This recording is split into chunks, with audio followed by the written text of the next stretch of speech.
Bonjour à toutes, bonjour à tous.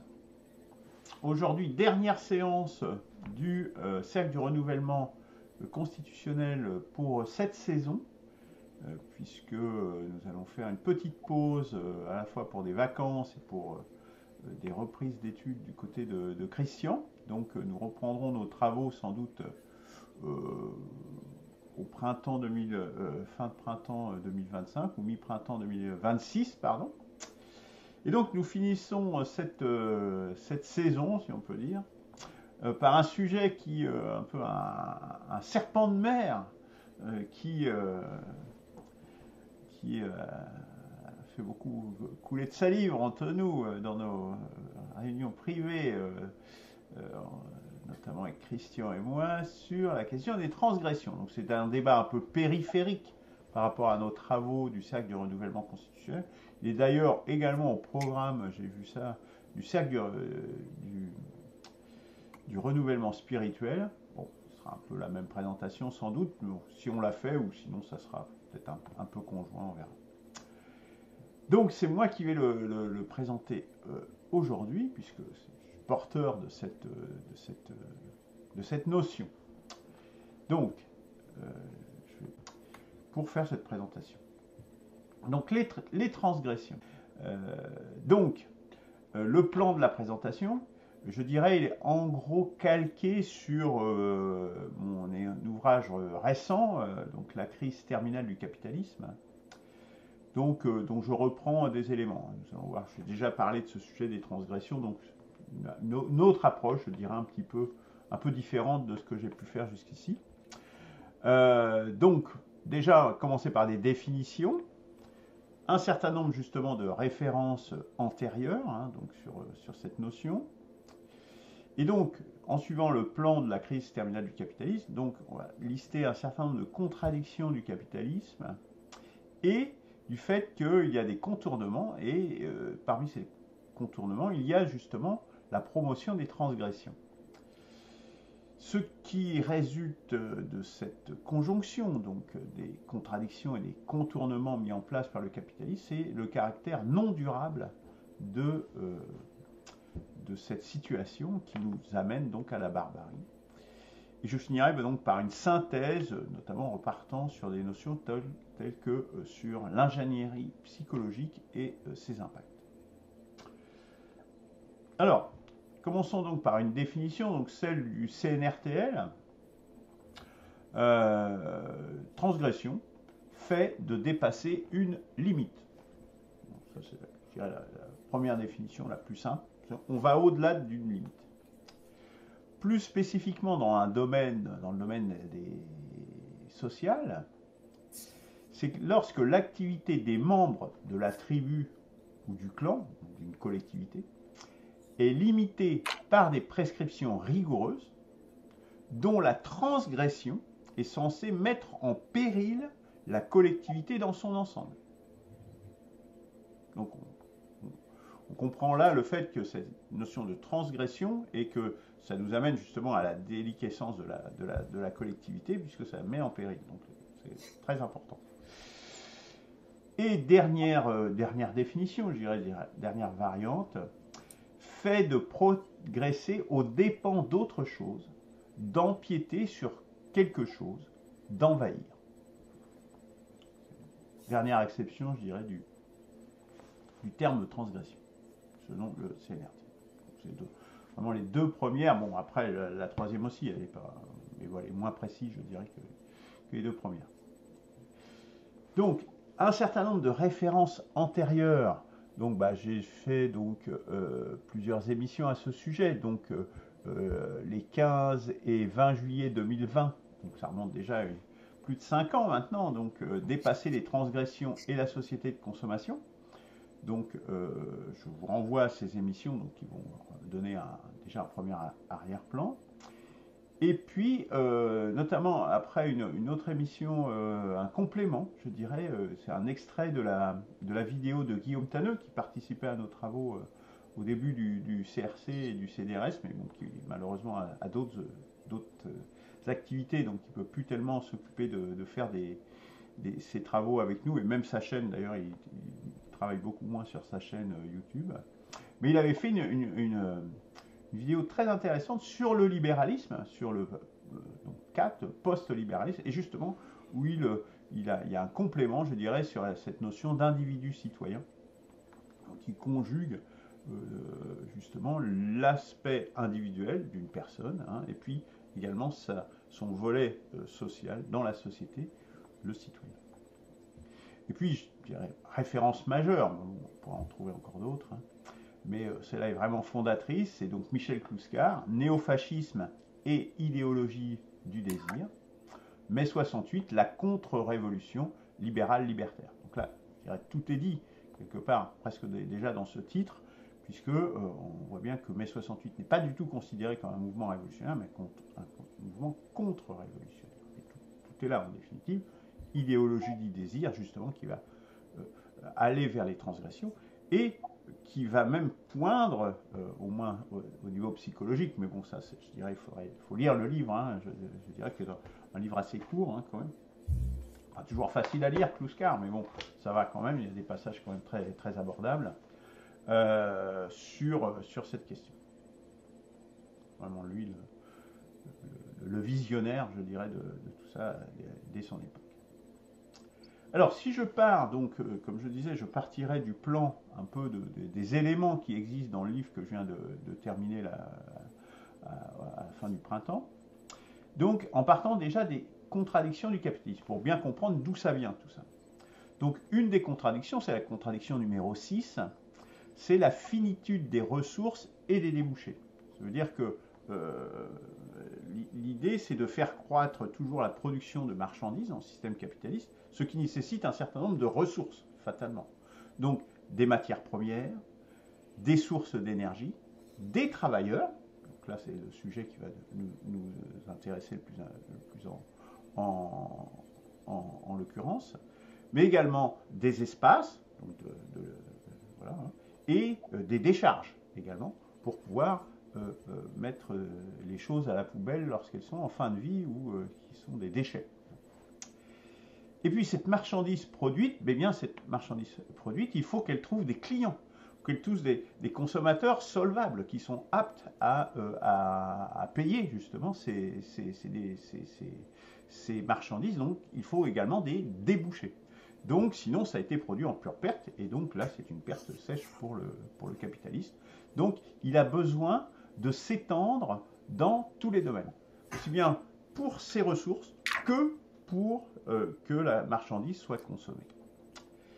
Et donc du coup, il va y avoir une contradiction, c'est que les zones géographiques, tout ça, on est sur une planète finie, avec un nombre de personnes fini. Donc les zones géographiques, les habitudes sociales, tout ça, et la consommation doit s'étendre, doit se développer, sauf qu'elles sont finies, évidemment. Et donc, ce qui nous intéresse ici, ce ne sera pas les zones géographiques, mais les habitudes sociales, la surconsommation, éventuellement les produits inutiles, toutes ces choses-là permettent d'accroître tant les ressources que les débouchés. C'est là pour la première contradiction 6. Deuxième contradiction intéressante dans notre contexte ici, les comportements parasitaires.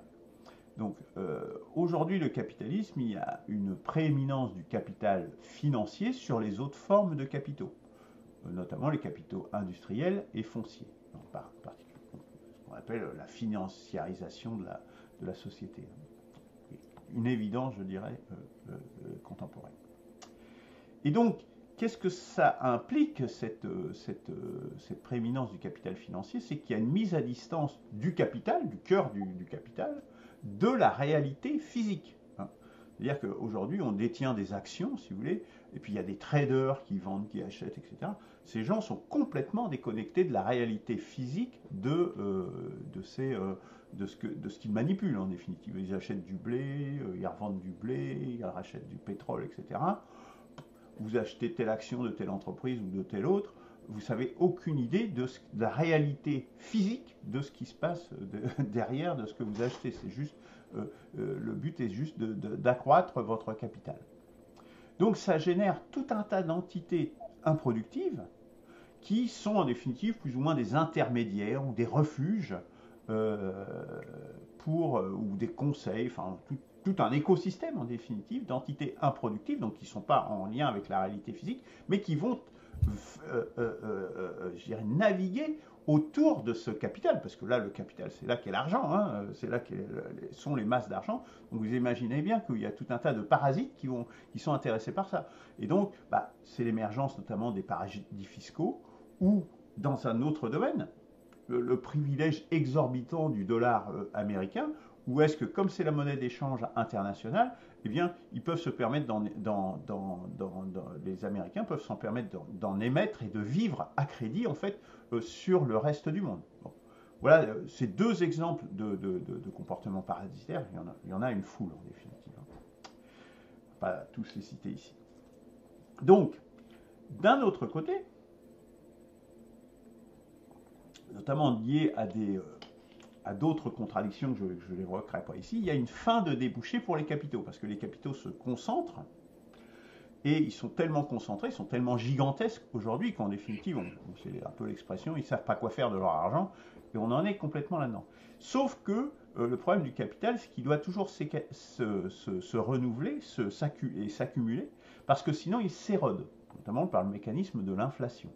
Et donc il faut lutter contre cette érosion du capital, et donc du coup il faut, pour que le riche reste riche, hein, en gros, hein, pour le dire de façon triviale, donc il y a une fin de déboucher des capitaux, parce que la réalité physique c'est une autre contradiction, dans une société où il y a des phénomènes de surproduction de biens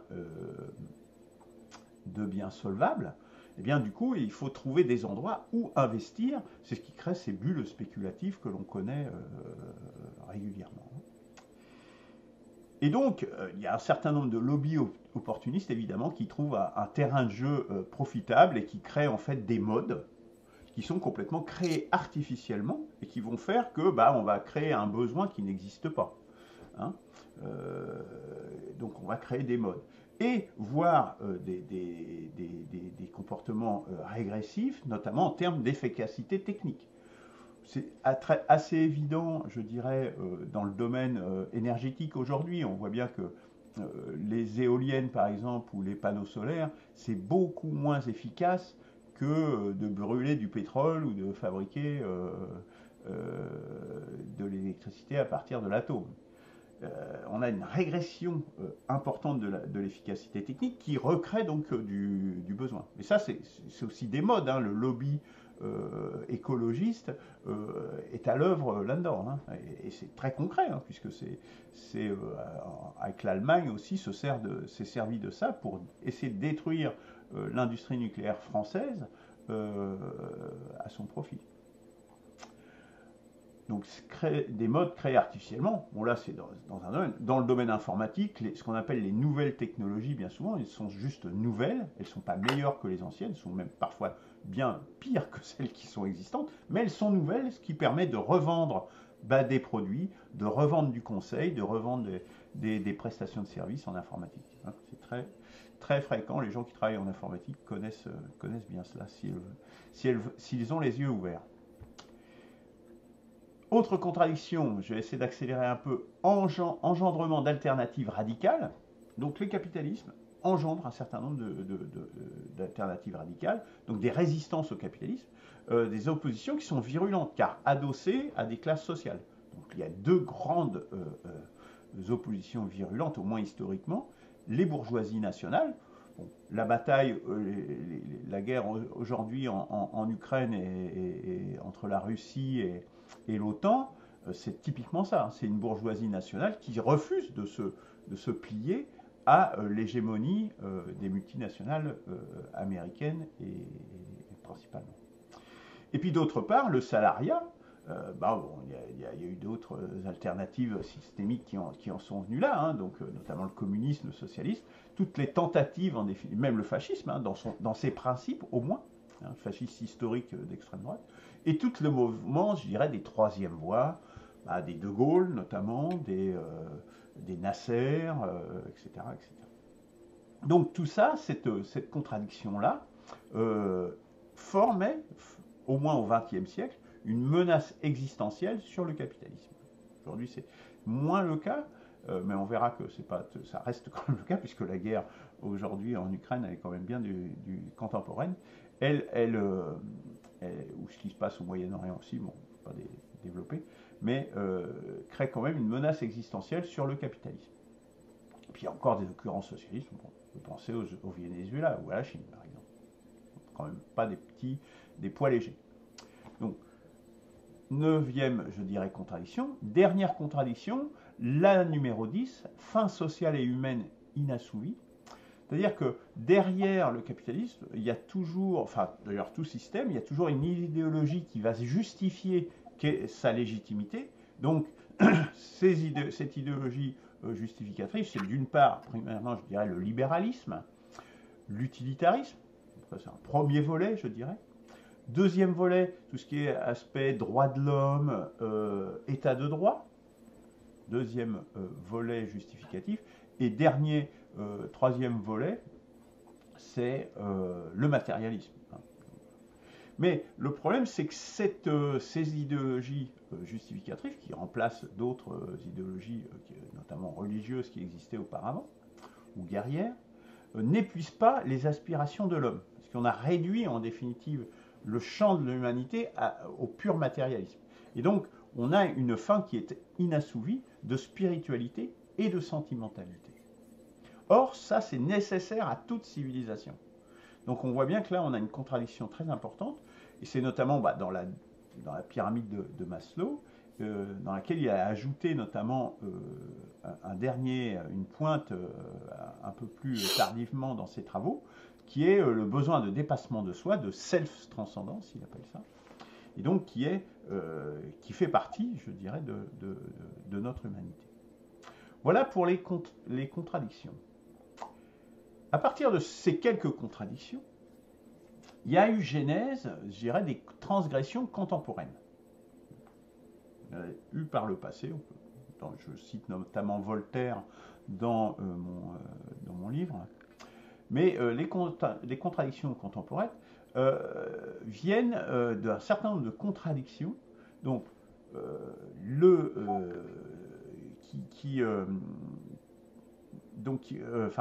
capitalisme a mis en main, il est connu pour sa plasticité, et donc il met en place des contournements, des réponses, quelque part, à ces contradictions internes. Donc, il y en a ici trois que je cite. Donc, le néolibéralisme, tendance homme nouveau, donc ça c'est celui qui était en place et qui est toujours en place jusqu'ici, dont le promoteur, je dirais, les premiers étaient au niveau politique, Reagan et Thatcher, et puis le dernier, ça serait Biden notamment.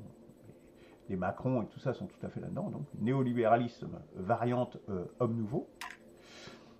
Les fascismes sous toutes leurs formes, donc fascisme d'extrême gauche, d'extrême droite historique, je dirais, mais qui est passé, qui est maintenant désuet, mais les fascismes présents qui sont plutôt effectivement d'extrême centre ou d'extrême gauche. Et puis le technicisme également, qui est un des contournements mis en place pour répondre à ces contradictions. Et au carrefour de ces de ces contradictions et de ces trois contournements, au carrefour, on va trouver les transgressions qui forment une réponse, un contournement en lui-même. Donc, par exemple, de ces transgressions, par exemple, ce sont les objets qui tendent à devenir sacrés. Donc ça, c'est un des éléments. Bon, c'est très, très évident avec la bagnole, avec le portable, avec ce genre de choses. Les objets tendent à devenir sacrés, ce qui est bien évidemment une transgression du sacré traditionnel. Je vais donner un premier exemple. Ce qui nous amène également à un homme le plus artificialisé possible. On voit bien que le néolibéralisme, avec cette notion d'homme nouveau, il a besoin justement de créer un homme nouveau, donc un homme qui s'éloigne de sa nature profonde, donc de plus en plus artificialisé, et donc dont la forme, je dirais, ultime, c'est le transhumanisme. On voit que, en fait, en définitive, tous les éléments de la société que l'on connaît aujourd'hui s'emboîtent parfaitement lorsque l'on a cette explication. Mais ces transgressions, du coup, elle transgresse quoi? Elle transgresse surtout du passé, justement. Hein. Donc il faut éliminer le passé. Plus de parents, plus de famille, plus de sexe, plus de racines, plus de collectif, pour que l'homme soit fluide. Cet homme nouveau, c'est un homme fluide, complètement interchangeable, complètement polyvalent, qui n'a plus d'identité propre. Voilà le cœur de justement, c'est l'homo marchandicus, voulu justement par le néolibéralisme. Donc on voit bien qu'il y a vraiment de l'ingénierie sociale et psychologique qui est à l'œuvre là. Donc on voit bien les mécanismes et pourquoi est-ce qu'on va dans cette direction-là. Et tous les éléments qui vont être mis en jeu. Donc les transgressions, c'est un moyen justement de mettre ça en place. Donc pour y parvenir, on va utiliser des choses comme la mode, comme les arts, pour propager justement ces volontés transgressives. Donc le but, c'est en fait de diviser au cœur de l'intime. Parce que selon le principe tout simple de diviser pour régner. Donc il faut diviser les parents des enfants. Les parents qui sont des producteurs, qui travaillent, et donc qui produisent des choses, de l'enfant, qui est lui, dans toute sa jeunesse, jusqu'à ce qu'il rentre dans la vie active, est un pur consommateur. Donc il faut que les enfants soient des rebelles par rapport à leurs parents. Voilà la première opposition. On divise au cœur de la société. On va diviser les hommes et les femmes, en promouvant l'adultère, en promouvant la pornographie, avec une banalisation du divorce, etc. etc. La sexualité également, casser les couples en tant que tels. Donc, sexualité avec promotion des sexualités dites alternatives. Décrédibiliser également le producteur, parce que la butte, là, non, on a bien vu hein, que une des cibles, ça serait justement le travailleur, hein, on le retrouve à plusieurs reprises, le producteur. Donc on va décrédibiliser le producteur, qu'il soit l'ouvrier ou le paysan, on va le traiter de beauf, c'est notamment Cabu avec son beauf, hein, c'est l'archétype, je dirais, de cette stigmatisation, qui est censée être de gauche quand même, hein, de cette stigmatisation du producteur. Le français et l'immigré. Donc on va bien dévaloriser la culture locale et la nation locale pour promouvoir le multiculturalisme. Donc de nouveau, une division. L'individu par rapport au collectif, avec par exemple l'enfant roi, face au collectif avec je dirais, le mot d'ordre syndicat caca, partis qui vont plus être des émanations de la société mais qui vont être financés par l'État, les associations diverses ou le mot d'ordre interdit d'interdire qui va faire que l'individu en fait est placé, le collectif est de plus en plus rayé de la carte et on ne valorise que l'individu roi, en définitive. Alors, quelques illustrations de cela et le mécanisme de la promotion, c'est par exemple l'alcool et le tabac consommés par les femmes, ce qui est une transgression des tabous antérieurs, parce que les femmes avant ne buvaient pas d'alcool, enfin bon, à part peut-être bon, dans les cabarets parisiens et tout ça, mais ce qu'on appelait les femmes de mauvaise vie justement, mais les femmes, ma mère, etc., ne buvaient pas d'alcool et ne fumaient pas. Pourquoi? Parce qu'il y avait un tabou d'altération de la descendance. Hein. Il fallait que la femme reste saine, l'homme pouvait boire, etc., parce que lui c'était pas trop grave, mais il fallait que la femme reste saine pour assurer la défense, c'est-à-dire la vie. Donc aujourd'hui on n'a plus ça, ce qui fait qu'aujourd'hui on se retrouve avec des bébés plus petits lorsque la femme fume durant sa grossesse, ou est intoxiquée de façon prénatale, soit par l'alcool, soit par des drogues même, hein, ou le tabac. Et puis des troubles divers et nouveaux ou plus fréquents que l'on rencontre dans la jeunesse aujourd'hui. Je rappelle qu'aux États-Unis, quand même, plus de 50% des enfants aujourd'hui sont médicalisés, hein, sont sous traitement. 50%. Je ne sais pas si vous vous rendez compte, c'est pas normal. Les enfants, normalement, devraient être sains, si vous voulez. C'est à l'époque où on est le plus sain, normalement. Hein. Plus de 50% est sous traitement aux États-Unis aujourd'hui. Et tout ça vient donc, ça a été promu justement en disant mais ce sont les libertés individuelles. En fait, c'est plus de la liberté individuelle, on est au-delà, on est dans l'individualisme pour le vendre. En définitive, on flatte l'individu quelque part pour le vendre. Pour faire ça, pour cette promotion, il y a le rôle du quartier latin, du mondain, c'est-à-dire de ces intellectuels qui nous vendent des prescriptions en définitive et qui vous font les modes. Hein. Et donc, c'est tous les gens du quartier latin en France. C'est très exactement leur rôle social. Donc il faut imiter. Hein, et les gens de la mode, comme les Gautier, etc., également participent de ça. On voit bien qu'ils sont très transgressifs, ces gens-là. La psychanalyse également a joué son rôle. Hein. Le psychanalyse, je rappelle, qui est une pseudo-science, donc avec le freudisme, et en particulier sa version le freudo-marxisme, qui attaquait justement le collectif communiste. C'était un des buts originaux, c'était de s'attaquer au communisme. Quand même. Totem et tabou, donc Freud est l'auteur, donc où on promeut l'idée que le père, c'est le père qui empêche la jouissance des fils. Ça, c'est texto ce que dit Freud. C'est vrai que ça vient de là. Corollaire à ça, donc, comme je le disais tout à l'heure, on a une sacralisation qui est nouvelle, un nouveau sacré. Après celui de l'argent et celui du capital, aujourd'hui, le sacré, c'est la technophilie, c'est le transhumanisme. Donc, je renvoie à un certain nombre d'émissions, notamment du Cercle du renouvellement spirituel, qui a travaillé là-dessus, donc le scientisme, croissancisme, pseudo-spiritualité moderne, transhumanisme, singularité, et les états des lieux des pseudo-spiritualités modernes, le technicisme, Dali, Rafkin, Hariri. Donc, tout cela est connecté complètement à ça, ce nouveau sacré, justement, un sacré matérialiste en définitive.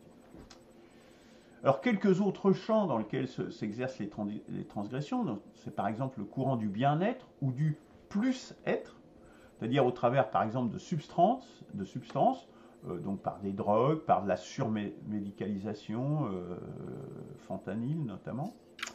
Donc, on va parfois pousser un petit peu vers le tombeau. Hein. L'hédonisme, qui est également promu. Toujours, donc ce qui nous amène, quand on est dans des substances, dans des drogues, on est toujours dans une réalité parallèle, améliorée. Donc ces substances, donc on voit bien les drogues, mais ça se décline également dans les jeux, par exemple. Hein. Et puis également augmenter ses performances. Il y a un corollaire à ça, puisqu'il faut aussi que les producteurs soient productifs. Hein. Et donc, on augmente ses performances, et tout le phénomène du dopage qu'on rencontre dans les sports, évidemment, hein, qui est la promotion de la performance, mais qui se déploie évidemment ailleurs. Corollaire à ça, on a une masse de personnes inutiles, puisque avec l'amélioration de la productivité, on a une armée de chômeurs, je dirais, et puis les délocalisations notamment. Donc on se retrouve avec une population de purs consommateurs. Donc l'oisiveté étant mère de tous les vices, je vous laisse compléter. Et donc ce sont des gens qui deviennent parasitaires et fatalement ont tendance à être transgressifs par rapport à des travailleurs productifs.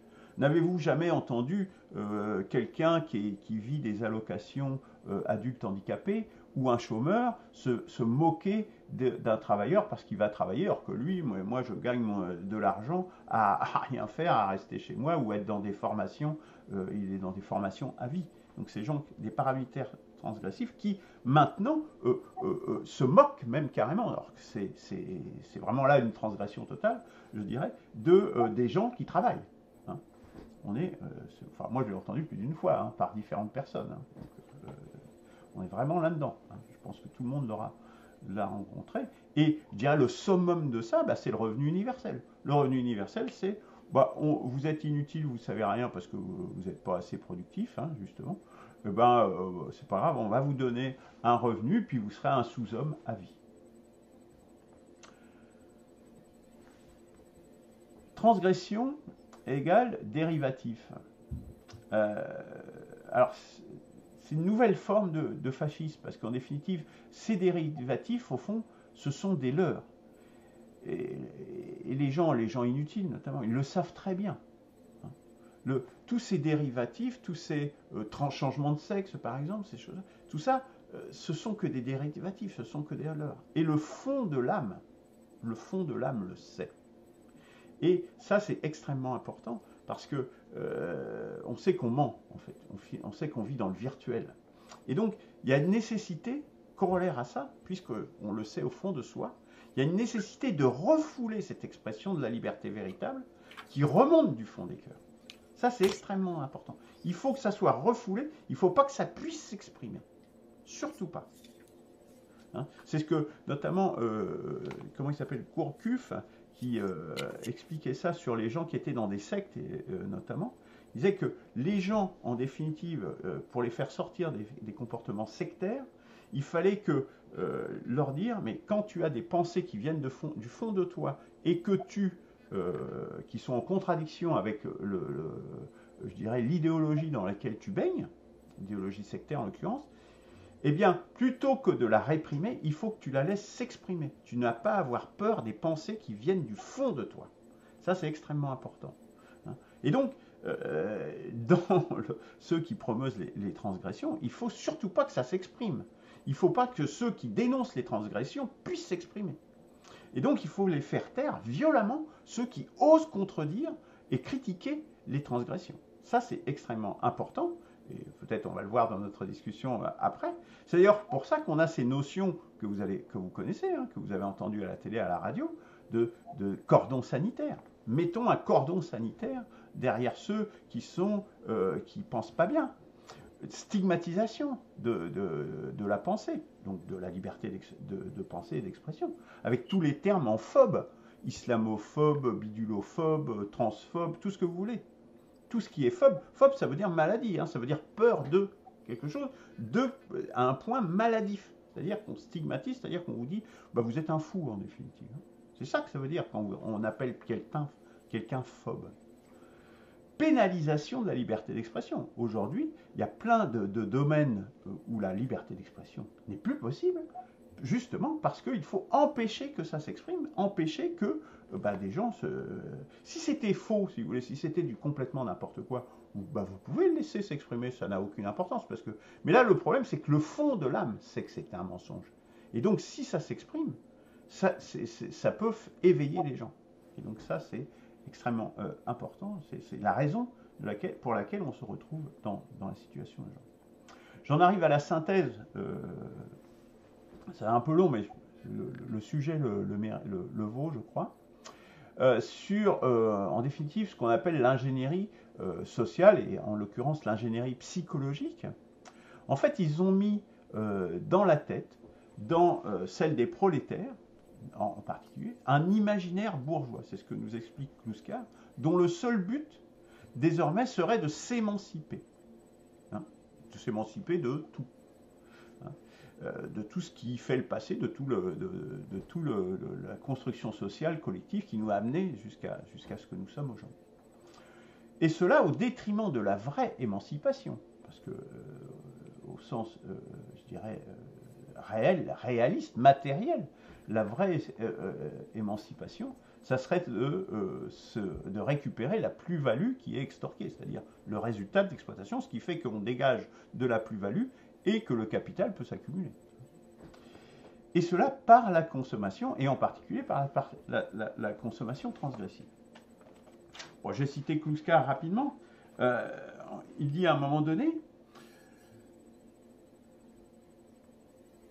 il vend de l'idéologie, du mode de vie, du style de vie, la modernité de son produit et la liquidation des vertus des modes de production antérieurs. Comment consommer, c'est s'émanciper. Transgresser, c'est être libre. Jouir, c'est être révolutionnaire. Voilà donc on voit bien qu'on a complètement l'idéologie de mai 68 qui est décrite là. Donc, il y a une nécessité de liquider l'éthique pour permettre le gaspillage, notamment le gaspillage. Hein. Le gaspillage, ça faisait partie des valeurs cardinales par le passé. On ne gaspillait pas la nourriture, on ne gaspillait pas, etc., plein de choses, les jouets, etc. Hein. Donc, pour permettre justement les débouchés, dont je parlais tout à l'heure, les contradictions sur les débouchés, eh bien, il faut permettre le gaspillage. Donc, c'est supérieur. Voilà. Donc, il faut transgresser la morale, il faut bannir également le droit naturel. Originellement, le capitalisme se base sur le droit naturel. Vous reprenez la Déclaration des droits de l'homme et du citoyen, ça se base sur le droit naturel. Le droit naturel est complètement nié, évacué aujourd'hui. Hein. D'ailleurs, la dernière discussion qu'on a eue sur ce sujet au CDRS, Christian l'a illustré, il a cité quelqu'un dont je ne me rappelle plus le nom, il me le dira tout à l'heure, qui justement a justifié le fait qu'il fallait plus baser le droit sur le droit naturel. Sauf qu'il y a quand même un problème de cette ingénierie psychologique, c'est qu'aujourd'hui, elle a été effectivement très efficace, mais elle est de moins en moins efficace. La psychanalyse et le wokisme, notamment, qui sont des émergences de cela et d'autres contradictions et d'autres contournements, la psychanalyse et le wokisme sont totalement discrédibilisés. Bon, le psychanalyse, peut-être, ça existe encore un petit peu en France, mais c'est bien le seul endroit où ça a encore un petit peu voix de cité. Donc il y a un problème, hein, ça atteigne un peu les limites de cela. Et puis l'impact des transgressions, c'est que, et là je dirais on touche le cœur du problème que ça induit, c'est que ça altère les liens sociaux, donc notamment le respect de la solidarité. On voit bien en favorisant l'individualisme. Donc on a une division à tous les étages dans toute la société. Hein. Il n'y a plus de corps social quelque part. Hein. La société se délite de l'intérieur. Chacun ne pense plus qu'à lui-même et à s'en sortir par lui-même. On appelle une atomisation, c'est-à-dire il n'y a plus que des atomes, et il n'y a plus de molécules, il n'y a plus de choses qui s'assemblent. Ça, c'est une première chose importante, altération du lien social. Et deuxièmement, le manque de sérieux. Et donc, le manque de sérieux entrave la construction d'une alternative crédible. C'est notamment tout ce que le gauchisme, typiquement, hein, le gauchisme, on est toujours à l'extrême, on pousse tout à l'extrême, et donc on est incapable de construire une alternative crédible. Là, pareil, de nouveau, moi qui étais dans un parti d'extrême gauche quand j'étais jeune, je le voyais bien dans les mots d'ordre qui étaient choisis. Moi qui travaillais et qui était un prolo à l'époque, moi je disais, mais c'est quoi les mots d'ordre qu'on met en avant? C'est des mots d'ordre complètement gauchistes que les gens ne peuvent absolument pas reprendre. Et on proposait d'autres mots d'ordre, mais ils étaient refusés systématiquement. Donc il y avait bien une raison derrière ça, si vous voulez. Et puis une culture d'opposition. C'est-à-dire qu'on ne se pose pas... et les filles aujourd'hui, avec ses attitudes, est-ce qu'elles forment une alternative crédible? À aucun moment. À aucun moment elles ne forment une alternative crédible. On est dans une culture d'opposition. Je suis contre, je suis contre, je suis contre. Mais c'est quoi l'alternative qu'on met en face? Il n'y en a pas.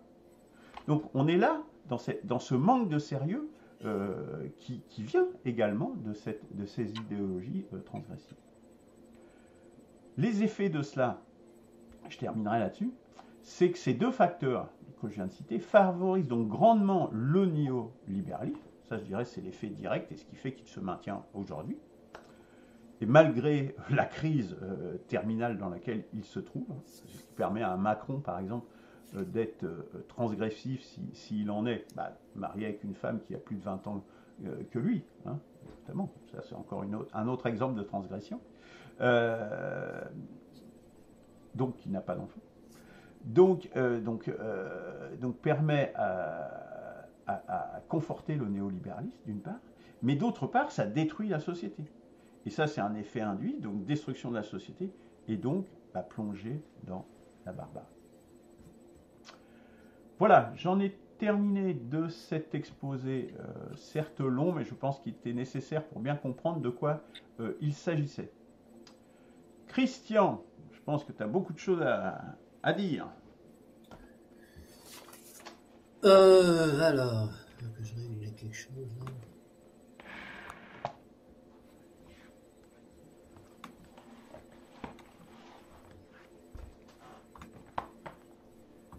Oui.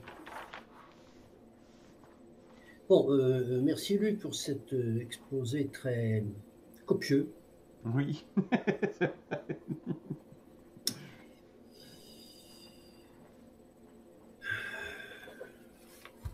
Alors, bon, il y a déjà une question de vocabulaire, c'est-à-dire se mettre d'accord sur ce qu'on appelle transgression. Et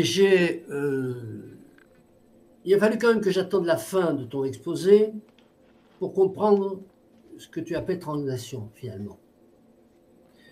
Parce que lorsque tu déclines tous les chapitres et les sous-chapitres de cet exposé, ils sont autant d'exemples de ce que tu entends par transgression. Alors, au départ, tu parles de faire une définition, tu en fais une, mais en fait, elle se modifie. Enfin, c'est ce que j'ai vu, peut-être que je me trompe. Hein. Bon, une transgression, c'est ce qui met en péril, alors je résume, hein, qui met en péril voilà, les agissements qui mettent en péril la collectivité, tu as parlé des clans, etc. Bon. Déjà, je ne suis pas d'accord. Alors, c'est une question de mots, hein, évidemment. On peut appeler ce qu'on veut avec les mots qu'on veut. Bien. Mais déjà, je ne suis pas d'accord avec cette définition. Une transgression, ce n'est pas quelque chose qui met en péril. Pour moi, une transgression, c'est la violation de quelque chose. Et c'est la violation d'une loi ou d'un ensemble de lois. Mais le problème, c'est qu'il y a deux types de lois. Il y a les lois naturelles et les lois humaines. Bon, qu'est-ce que c'est que les lois naturelles? C'est les lois de la physique. Hein. C'est ce qui fait que la Terre tourne autour du Soleil et qu'il y a des planètes et voilà, et qu'il y a sur la Terre il y a une nature avec la synthèse chlorophyllienne, etc. Et ça fait pousser des plantes. Il y a la vie, il y a les lois de la vie qui se crée, qui meurt, etc. Bon, ça c'est l'ensemble des lois naturelles. Et puis il y a les lois humaines. Les lois que les hommes ont commencé à écrire, d'ailleurs, il y a assez peu de temps, puisque si on considère que l'homme est sur Terre, enfin disons, l'Homo sapiens, on va pas remonter à Lucie, on va prendre l'Homo sapiens, ça fait 300 000 ans, et ça fait grosso modo que 10 000 ans qu'il écrit des lois, voire 2000 ans. Voilà, donc finalement, il y a très très peu de temps, que l'homme a écrit des lois humaines. Il a vécu l'essentiel de sa vie d'Homo sapiens sans écrire de loi. Donc il n'y avait que les lois naturelles. Alors la transgression, ça. La transgression, de mon point de vue, disons, de définition, c'est lorsqu'on viole des lois naturelles. Lorsqu'on viole des lois humaines, ça ne s'appelle pas de la transgression. Alors, bon, ceci étant posé, tu as fait ensuite un procès en règle et tous azimuts, disons, de la société actuelle. Bon, c'est tout à fait légitime, on peut le faire, voilà. Et donc, tu as commencé avec le capitalisme, issu de, bon, avec les idées que tu as développées dans ton livre, la phase terminale, la crise terminale du capitalisme, en montrant que le capitalisme se débattait dans ce que tu appelles des contradictions, bon, que j'appellerais autrement, mais bon, tout ce que tu as dit était assez exact. Hein. Le capitalisme ce débat, alors, bon, j'ai pas la même analyse. Tout ce que tu dis, c'est vrai. Il y a la prééminence du capital financier, le travail, les ressources naturelles, etc., etc. Bon, tout ça, c'est des difficultés hein, que rencontre le capitalisme à exister. Mais le capitalisme, il s'en débrouille. Hein, et je t'accorderai donc un consensus moyennant un ajustement sémantique sur ton descriptif défectologique du capitalisme. Il y a ça qui ne va pas, il y a ça qui ne va pas, il y a ça qui ne va pas. Bon, c'est une menace pour lui. Et tu as parlé de la menace existentielle sur le capitalisme, un petit peu. D'ailleurs, à la manière de Marx, lorsqu'il parlait de la menace existentielle sur la bourgeoisie, en disant, c'était déjà le capitalisme, hein. Marx avait déjà prévu l'extinction du capitalisme par ses propres forces internes, enfin par ses propres ressorts internes, avec la fameuse formule qu'on connaît tous, la bourgeoisie creuse elle-même sa tombe. Bon. Alors, ben, c'est pas ce qui s'est passé. Alors, ça ne veut rien dire sur ce qui va se passer demain, mais le capitalisme, il n'a pas creusé sa tombe. L'extinction du capitalisme n'a pas eu lieu. La révolution russe qui était censée mettre à bas le capitalisme s'est finalement ralliée au capitalisme.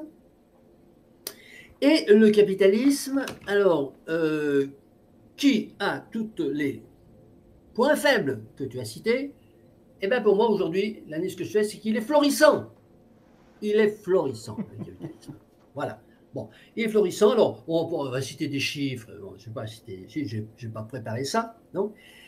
Et, mais effectivement, comment est-ce qu'il fait face à ces difficultés? Alors, moi, je dirais, comment est-ce qu'il s'en accommode comme un chef?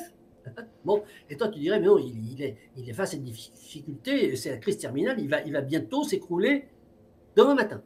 Bon. Et tu nous expliques qu'il se règle en fait toutes ces contradictions, ce que tu appelles contradictions, que moi j'appellerais perversion, point faible, crise, etc. Bon, mais ça, c'est pas important. La distinction que je veux faire entre ton analyse et la mienne, c'est que, si j'ai bien compris, tu dis que le capitalisme règle ses contradictions avec des transgressions. Bon. Et voilà, moi je dis qu'il règle ses contradictions avec un outil extrêmement puissant, c'est son outil de récupération. Le capitalisme récupère tout. Dès qu'il y a une opposition, dès qu'il y a un danger qui arrive, ou une contradiction, une opposition qui arrive, il récupère. Le plus bel exemple, c'est l'écologie. L'écologie, dans les années 70, c'était pour faire tomber le capitalisme. Aujourd'hui, c'est récupérer. C'est l'écolo-business, c'est le greenwashing, c'est le green business. Bon. Donc,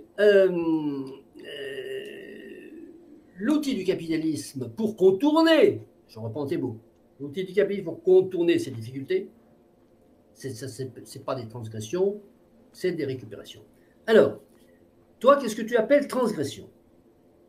Tu listes, de façon extrêmement claire, toute une... Parce que pendant quand même un certain temps, on se dit, mais qu'est-ce qu'il appelle transgression? Qu'est-ce qu'il appelle transgression? Puisque, de mon point de vue, une transgression, c'est une violation des lois naturelles. Donc, de toute façon, tout ce que tu as décrit ensuite, pour moi, ce n'est pas des transgressions, peu importe, c'est une question de mots. Voyons ce qu'il y a derrière ton procès, le procès que tu fais du monde actuel, que tu nommes transgression, hein, mais en fait, il s'agit, c'est comme ça que je l'interprète, de faire une synonymie. Pour toi, une transgression, c'est faire quelque chose qu'on ne faisait pas avant. Ce qu'on faisait avant, alors il y a eu plein de choses. Les femmes, elles ne buvaient pas, donc elles boivent, c'est une transgression. Voilà. Mais alors, donc, c'est un procès qui est tout à fait respectable, un procès tout à fait subjectif que tu fais des comportements actuels. Je peux faire exactement le contraire de ce que tu dis en disant que tous les comportements actuels sont très très bien. Et ce que tu appelles les transgressions, hein, c'est-à-dire la rupture avec ce qu'on faisait avant et qu'on le fait différemment maintenant, tu as tourné en dérision le mot émancipation. Bon, émancipation, on peut dire que c'est une désaliénation. Et donc, on pourrait, et je ne suis pas loin de le faire d'ailleurs, au lieu de faire un procès sur tout ce que disent les objets qui deviennent sacrés, c'est c'est pas bien, ben, pourquoi pas, la voiture c'est très très bien, ça permet d'aller très très rapidement d'un point à un autre. Euh, voilà, les femmes qui boivent de l'alcool, bon, je trouve ça très très bien. Le mariage gay, les queers, tout ça, on peut trouver ça très très bien, on peut trouver ça une émancipation. L'enfant roi, bon, l'enfant roi, on peut trouver ça formidable. Jean-Pierre Gaultier, le quartier latin, transgression, on peut trouver ça formidable, qu'on s'habille comme propose Jean-Paul Gaultier. Disons que ce que tu critiques, qui est en fait un procès des mœurs, tu fais un procès des mœurs. Et cette chose qui me gêne un peu, mais c'est simplement, voilà, simplement intellectuel, hein, c'est pas personnel. Bon, c'est que ça respire l'ordre moral. Ça respire l'ordre moral. D'ailleurs, tu as parlé de l'éthique, il n'y a plus d'éthique. Qu'est-ce que ça veut dire, il n'y a plus d'éthique? Les gens qui disent qu'il n'y a plus d'éthique, ça veut dire il y avait une éthique avant, il y avait un ordre moral, et puis on fait tout péter, hein, on ne respecte plus la famille, on ne respecte plus... alors, promotion de l'adultère, promotion de la pornographie, il ne faut pas exagérer quand même. Promotion de l'adultère, non. Libéralisation de l'adultère, oui. Libéralisation de la pornographie, oui.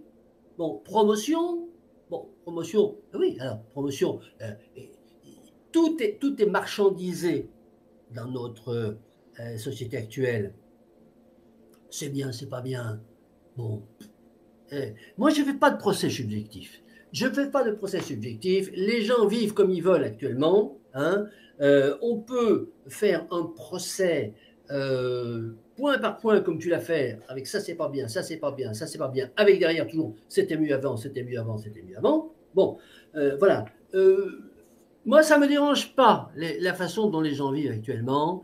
Et le problème du capitalisme, de mon point de vue, c'est pas qu'il va crever des queers, de l'adultère, de la pornographie, de l'enfant roi, des femmes qui boivent de l'alcool, des courants du bien-être, de la consommation de la drogue, de la promotion de l'hédonisme, c'est-à-dire la recherche du plaisir. Voilà. Bon. C'est pas de ça qui va crever le capitalisme, c'est pas de ça. Le capitalisme, il va s'éteindre, effectivement, je pense également, qu'il va s'éteindre de l'intérieur, mais pas de cet intérieur-là, et peut-être pas aussi rapidement qu'on le pense. Il va s'éteindre tout simplement de son carburant. Le capitalisme, son carburant, c'est les ressources naturelles finies, minérales, fer, zinc, cuivre, charbon, cuivre, cobalt, etc. Et les ressources naturelles finies énergétiques, la trilogie hydrocarbures, pétrole, gaz, charbon, l'uranium, etc. Bon, l'uranium, bon, c'est un minerai, donc ça rentre dans les pénuries minérales. Donc c'est de ça qui va s'éteindre. Il va s'éteindre parce que la machine ne va plus pouvoir fonctionner. Bon. Tout le reste, pour moi, je les classe dans des procès de mœurs, la façon de vivre des gens, que je ne me sens pas. Alors, au niveau, on va parler éthique cette fois, philosophie morale. Je ne me sens pas fondé à critiquer la façon dont vivent mes contemporains.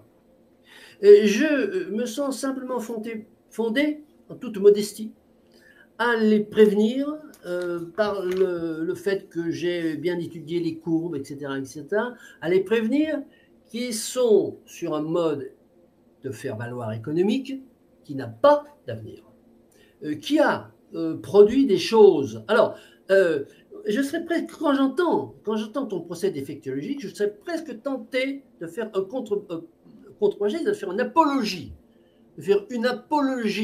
de tout ce qui a été produit en le positivant.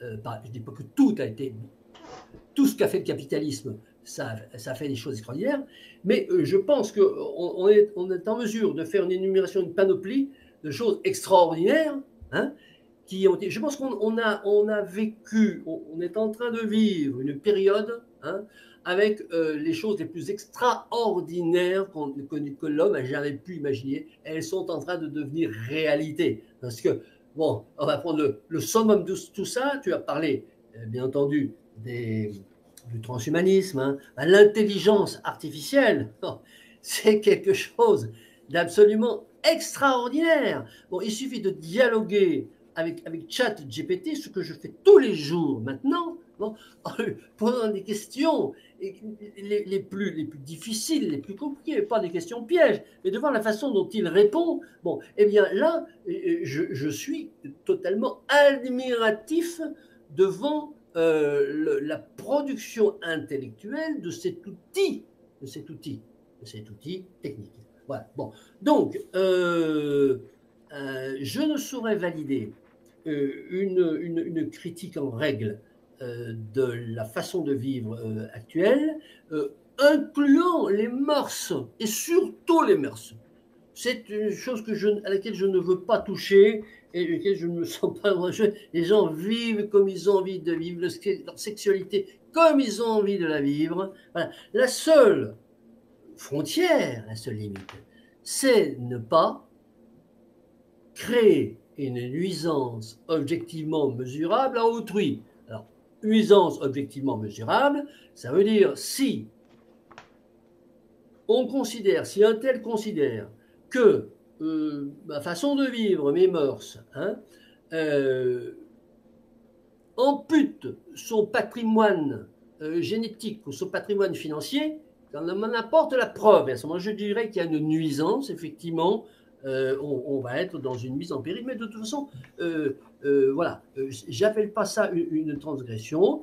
J'appelle, si effectivement il y a des mœurs qui portent atteinte de façon prouvable à l'intégrité physique et matérielle d'autrui, on va se trouver là devant un problème tout simplement d'agression, hein, mais pas de transgression. La véritable transgression, je terminerai là-dessus, que je reconnais du système actuel, c'est la transgression, c'est la violation des lois naturelles et plus particulièrement des trois principes de la thermodynamique qui font que, en s'affranchissant, en croyant que l'homme va pouvoir s'affranchir de ces lois naturelles, de ces lois physiques, il va pouvoir fonder un développement durable, une économie durable, un mode de faire valoir économique durable qui va lui assurer une production éternelle. Il se trompe. Et il se trompe parce qu'il a transgressé ces lois physiques naturelles. Voilà. Merci Christian. Bon, ben, je vais répondre à tout ça rapidement. Sur la définition, pour toi, il n'y a de transgression que des lois naturelles. Maintenant, il y a aussi des lois humaines. Et je reprends la définition que j'ai donnée au début. C'est une définition qui est bien de moi, hein, c'est celle du CNRTL. Hein. L'activité des membres de la tribu, donc l'activité ou du clan, est limitée par des prescriptions rigoureuses, donc des lois humaines, dont la transgression, donc le viol, est censée mettre en péril la collectivité dans son ensemble. Pour moi, c'est pas ma définition, c'est la définition du CNRTL. Donc ça, c'est plus particulièrement, d'ailleurs, ces transgressions s'appliquent. Parce que les lois naturelles, on ne peut pas trop les violer. Hein. Tu peux dire, je veux que ce crayon vole. Ah ben non, il tombe. Hein. Je peux faire ce que je veux, il va quand même tomber. Hein. Que justement, on peut transgresser beaucoup plus facilement, je dirais, les lois justement humaines.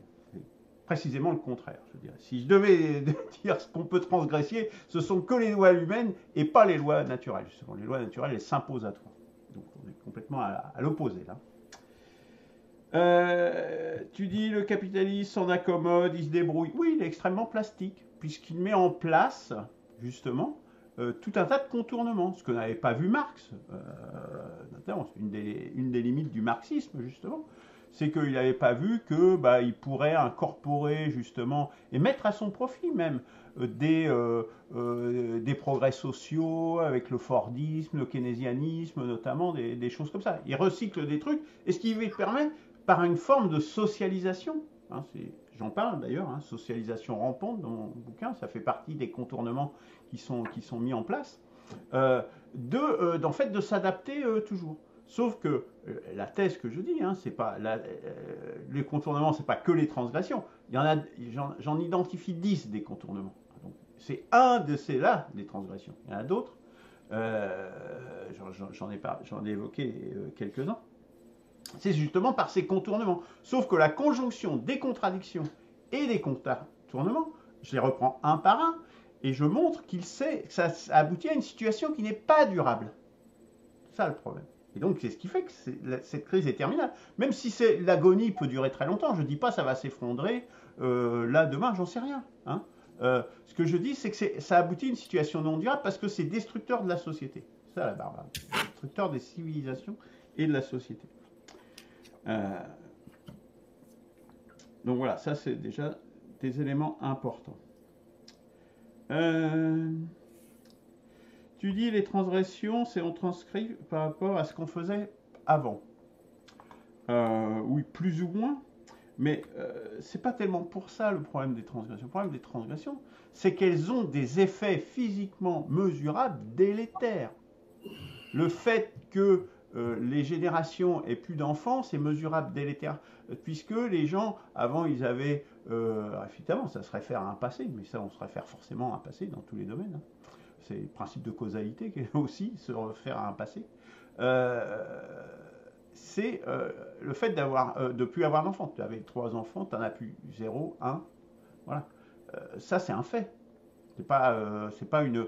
La transgression de se marier avec quelqu'un qui a un très gros écart d'âge fait que tu n'as plus d'enfants et donc tu transgresses les lois de la vie, si tu veux. Hein. Les lois négantropiques, moi j'appellerais les lois négantropiques, qui dépassent, qui ne sont pas des lois morales. Hein. Je veux dire, moi c'est pas une question morale. Avant, tu avais justement ces morales qui avaient été créées, chrétiennes, islamiques, tout ce que tu voudras bien, pour essayer d'encadrer ça. Ils essayaient d'exprimer un certain nombre de lois plus ou moins arbitraires. D'ailleurs, moi j'ai rien contre le fait qu'on transgresse ces lois lorsqu'elles sont arbitraires, justement. Il y a eu tout un tas de transgressions qui ont été progressives. Hein, tout à fait progressistes, qui étaient nécessaires, parce que c'est des lois qui n'ont aucun sens. Hein. L'inégalité entre les hommes et les femmes, par exemple, qui est toujours d'actualité dans l'islam notamment, pour moi, c'est totalement arbitraire et scandaleux. Hein. Parce que, justement, ça n'a pas de justification physique mesurable. J'ai donné un certain nombre d'exemples, justement, que c'est physiquement mesurable. Le fait que les femmes fument et boivent, alors qu'elles ne le faisaient pas avant, c'est pas une question de morale, c'est une question que ça altère la descendance. Et j'ai donné les exemples, justement, des bébés plus petits, des problèmes de santé chez les enfants, et notamment aux États-Unis. Hein. Donc ça, c'est des effets complètement mesurables. Hein. Bon. Je citais juste ces exemples-là. Donc moi, vraiment, les transgressions dont je parle ont des effets physiques mesurables. Si tu as beaucoup d'homosexuels, il y aura moins de couples, il y aura moins de descendance. Hein. Ça, c'est mathématique. C'est juste mathématique. Et puis, ça rajoute d'autres trucs, parce que cette transgression, on appelle d'autres, puisque quelque part, on reparle, enfin, c'est dans l'actualité, là, c'est, comment il s'appelle, Gabriel Attal, donc Premier ministre homosexuel revendiqué, qui parlait de la GPA, et qui dit, mais qu'est-ce que c'est que la GPA, sinon le retour de l'esclavage de GPA, gestation pour autrui, sinon le retour de l'esclavage. On est bien dans de la régression, là, au sens des lois humaines et des modes de production. Dernier point sur ChatGPT. Je t'invite à acheter un œil. J'ai mis d'ailleurs le lien sur de mon émission sur l'IA, sur ce qu'ils appellent l'IA, sur ce que tu crois être merveilleux de ChatGPT. En fait, c'est que du plagiat que font les... Alors c'est très bien, hein, ça permet de synthétiser, moi je m'en sers aussi, hein. Mais les IA, comme on dit, n'inventent absolument rien. Hein. Ok, voilà, donc je t'invite à regarder, j'ai mis le lien hein, sur le site du CDRS. Voilà, merci beaucoup, à la prochaine fois, au revoir.